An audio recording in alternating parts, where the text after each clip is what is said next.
Bonjour, chers amis des étoiles. Notre pleine lune du 18 septembre s'effectue sur l'axe 2-8 de la carte du ciel. Cet axe est porteur des symboliques d'argent et de pouvoir. La pleine lune va donc nous parler de ce que nous achetons, vendons, d'héritage peut-être. Elle nous parle de valeurs et de besoins, les nôtres et ceux des autres. La maison 8, où se situe la lune, est aussi la maison du pouvoir que nous avons sur les autres, de la sexualité et des sciences occultes. Et bien sûr, qui parle de pouvoir de création, de transformation. La lune, qui habituellement est pleinement éclairée par le soleil, subit ici une éclipse partielle. C'est-à-dire que cette pleine lune ne nous révélera pas toutes les potentialités dont elle est porteuse. Certains projets ne verront pas le jour, d'autres resteront dans l'ombre jusqu'à la prochaine lunaison. Il est bon de réaliser à la pleine lune tout ce que nous voulons voir briller, se développer. Par exemple, l'envoi d'un CV ou la discussion d'un projet. Mais ici, il y a une occultation, une influence qui agit dans l'ombre.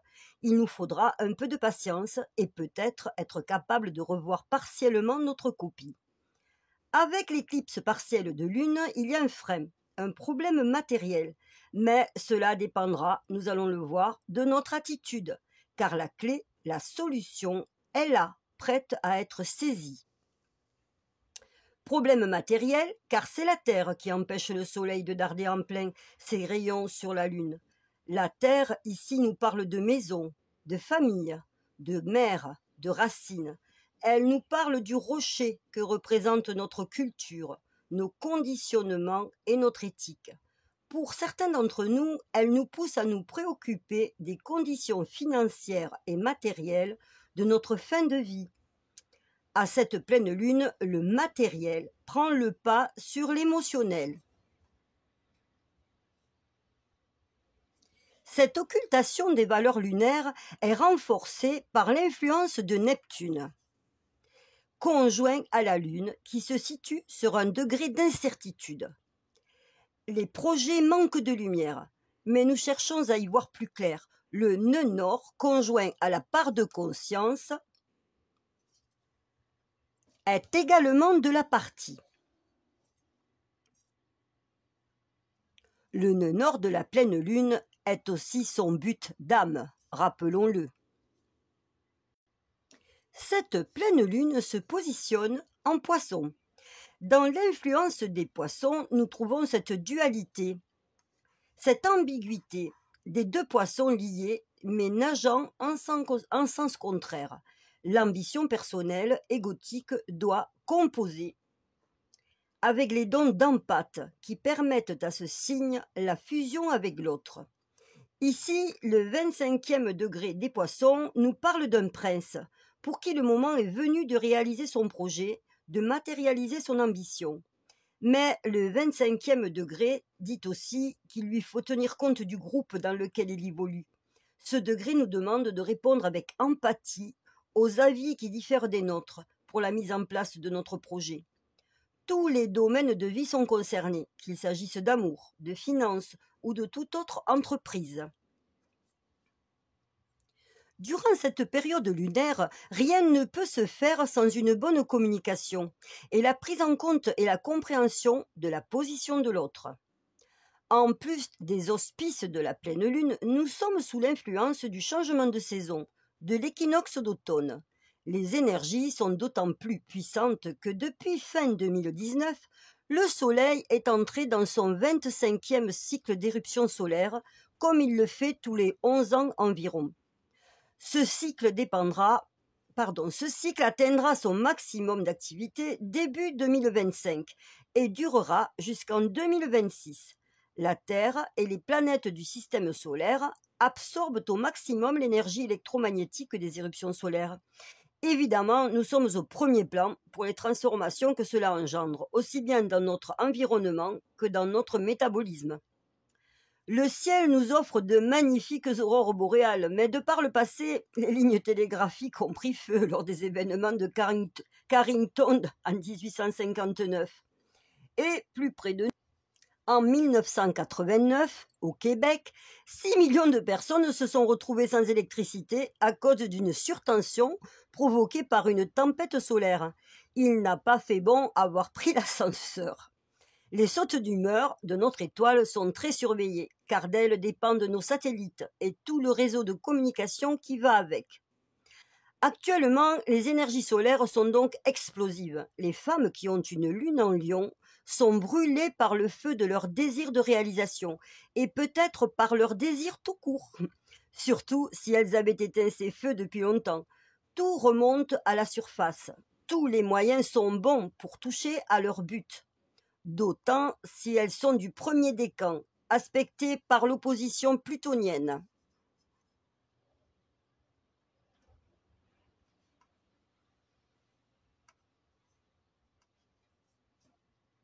Toutes les personnes ayant un soleil dominant sont dans ce cas. Les signes du lion, les ascendants lion. Les tempêtes solaires font rage et Pluton, toutes les ombres inconscientes, projetées, se matérialisent comme la lave qui se solidifie, nous confrontant à nos désirs, à nos besoins. Pluton est le monde souterrain de l'inconscience. Nous livrons des facettes de nous-mêmes qu'auparavant nous tenions masquées, confinées. Bâillonnés par le manque de confiance et les peurs de ne plus être aimés et d'échouer. Le monde du ciel est sur une image de consumérisme, d'achat, d'envie de toutes sortes. Tout est grossi, les besoins, les désirs, les conflits. On veut créer, communiquer, rencontrer avec impétuosité. Quel que soit notre signe, le soleil est notre étoile à tous et nous pousse à être vivants, à nous aimer vivants, comme le chante si bien François Valéry. Il y a urgence de vivre. Nous sommes poussés. Être poussé est d'ailleurs l'image du degré de l'ascendant. Le soleil est la vie. Il est comme nous. À accumuler de l'énergie contenue, il surchauffe et communique à tout l'univers. C'est trop plein. Sa communication est explosive. Il va parfois jusqu'à couper tous nos moyens de communication modernes pour que nous cessions notre babillage inutile et destructeur et que nous écoutions notre cœur, la vie. Et encore, il est sympa, je trouve, vu la manière dont nous maltraitons la terre. Il ne manque pas de griefs contre nous. Il faut aller dans le sens de notre réalisation. Les énergies, en période d'éruption solaire, matérialisent nos intentions de manière plus rapide, grâce à la lumière, en bien comme en mal. Manière de remettre à niveau les créations qui auraient dû être réalisées et que par peur nous avons empêchées. Cette surtension peut aussi engendrer pour notre corps des problèmes d'hypertension. Cette pleine lune est marquée par l'opposition de deux astres noirs. Les astres noirs font partie de notre queue du saurien, des mémoires anciennes de notre psyché. Ils sont des piliers de notre inconscient. Ils sont nos intentions cachées, celles dont nous n'avons pas conscience. Mais ces intentions sous-jacentes sont créatrices d'une partie de notre réalité. En généralisant, elles déterminent notre niveau vibratoire, auquel répond l'univers tout entier, et en particulier l'abondance qu'il nous renvoie ou pas. Pluton noir sur le mont du ciel nous parle de nos ambitions, de notre besoin de domination, d'avoir le pouvoir sur notre vie, de notre image sociale, de comment les autres nous voient, nous considèrent. Il peut être question d'autorité. Alcyone, le grand soleil central, veut briller, rayonner. En tant que soleil, elle a des qualités de générosité, de magnanimité, mais tout soleil a aussi des défauts. Et ce sont eux que révèle la conjonction à Pluton noir. Nous pouvons être confrontés à une figure d'autorité dans l'excès, l'orgueil, le besoin de domination, l'égocentrisme, ou être nous-mêmes cette figure. À l'opposé de Pluton noir, Saturne noir, en fond de ciel, nous parle de nos racines, de notre héritage familial, de notre maison, de notre famille, de notre mère, de nos il faut conditionnés, d'école, d'éducation, de morale apprise, de morale mimétique. Les deux astres noirs sont en conflit, sont de forces égales. Il va y avoir un dilemme. Nos ambitions personnelles ou la préservation d'une entente, qu'elle soit familiale, sociale, légale. Il faut arriver à concilier les deux. Mais il y a une protection. Uranus, sur le degré d'une femme rencontre nouvel amour, est conjoint à Pluton noir.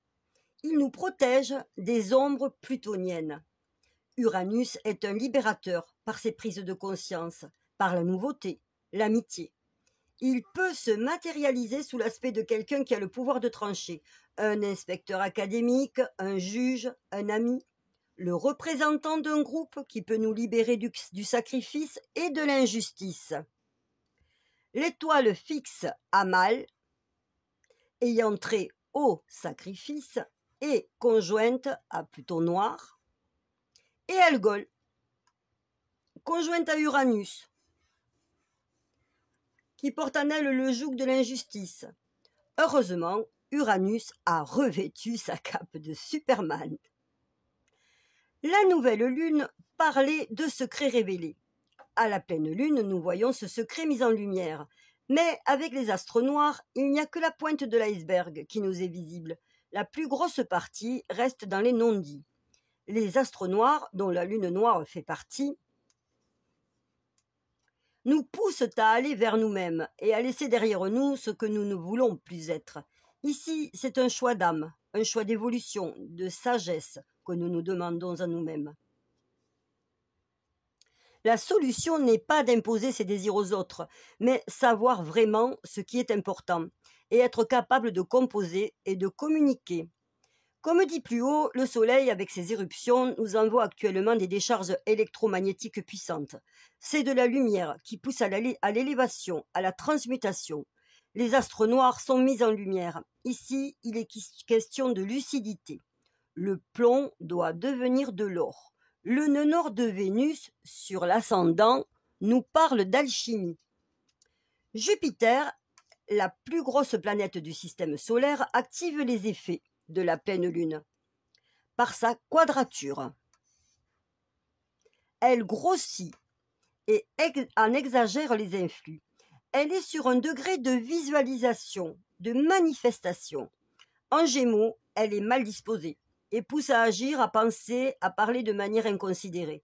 Elle nous pousse hors de nous-mêmes. Notre communication n'est pas en accord avec notre nature profonde. Il y a une exagération de notre aspiration à réaliser nos désirs, ou encore nos désirs sont exagérés. La visualisation de l'avenir matériel devient comme un écran qui nous cache nos vrais vœux. Attention à ne pas outrepasser nos valeurs morales et à ne pas fermer les yeux sur les valeurs solaires, car l'émotionnel du cœur pourrait être voilé sous l'influence de l'éclipse. L'ascendant de cette pleine lune nous demande d'être autodidacte et créatif. C'est le bon moment pour se mettre à la peinture ou au dessin, surtout si nous sommes néophytes, car l'ascendant nous demande d'apprendre seul, sans enseignant. Il y a tellement de tutos intéressants sur YouTube ou de bons bouquins à la bibliothèque. C'est le bon moment pour étendre notre créativité dans des domaines qui nous font envie.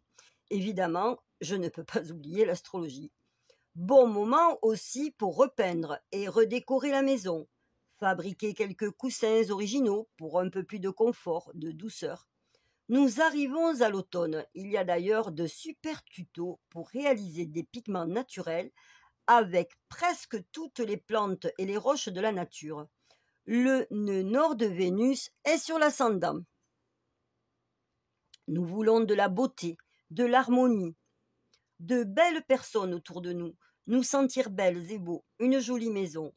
Le degré parle de faire du vide aussi. Peut-être pouvons-nous nous débarrasser de ce qui ne nous sert plus, en faisant plaisir à d'autres. Faire le vide dans le mental aussi, en pratiquant la méditation. Et si nous parlions un peu d'amour?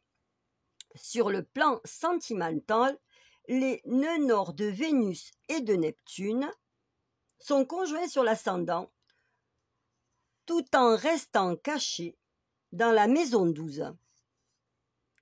Ainsi, une personne de notre cœur cherche à entrer ou à revenir dans notre vie.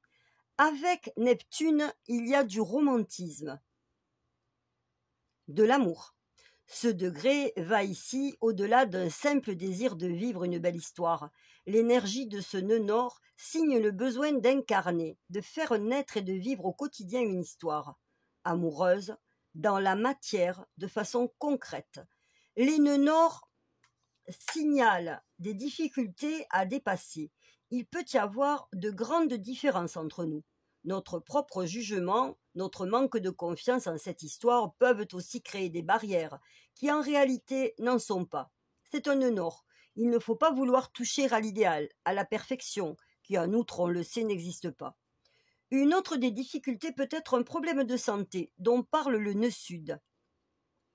Pour aller mieux, il faut parler, s'exprimer, ne rien garder secret, dire nos besoins, qui nous sommes. Ce que nous gardons bloque nos énergies. L'image d'une Sud vénusien transcendée est les motivations secrètes d'un individu sont dévoilées publiquement. En non-transcendance, nous trouvons l'image de la maladie. Le degré de notre personne du cœur dessine un homme ou une femme ayant trait à l'étranger. Ce peut être une personne qui voyage ou se déplace souvent, qui habite loin de chez nous ou qui a des origines étrangères. Il y a également une notion de vêtement blanc qui peut signer quelqu'un travaillant dans le domaine médical ou le domaine de la recherche. Cela va de pair avec le degré uranien après le tournant de sa vie. Une femme rencontre un nouvel amour. La planète Vénus est très bien disposée en balance. Signe du couple. Vénus est sur un degré de mutation. Nous apprenons à communiquer différemment. Excellent pour tout ce qui est de l'entente d'un couple, d'un résultat d'examen médical, d'un contrat. Vénus est sur la part de blessure. Et pour chaque blessure, Vénus apporte ici un soulagement. À tout problème, à cette pleine lune, le Soleil, qui communique avec nous par ses énergies puissantes d'équinoxe et de géomagnétisme particulier, apporte sa solution. Dans le mot solution, nous trouvons sol, le soleil. Dans la mythologie, le soleil sait tout, voit tout. Il détient la clé et ainsi nous la détenons aussi, à condition bien sûr d'intégrer ses valeurs. Vivre à fond, le cœur, l'amour, et finalement, avec l'ambition et l'empathie de cette pleine lune en poisson, quoi de plus facile que d'aller vers la vie et les autres? Nous entrons en automne. La terre, avec sa végétation d'or flamboyant, est souveraine. Elle prend toute sa place, énergisée par la lumière solaire. De belles balades en perspective nous attendent, avec la conscience aiguisée de la préservation de notre terre-mère et des trésors qu'elle nous offre. La terre est au premier plan, rappelons-le. Ainsi, chers amis des étoiles, je vous souhaite à toutes et tous une magnifique lunaison. Je vous remercie infiniment pour votre écoute. Si cette vidéo vous a plu, pensez à liker et à vous abonner afin de partager son contenu.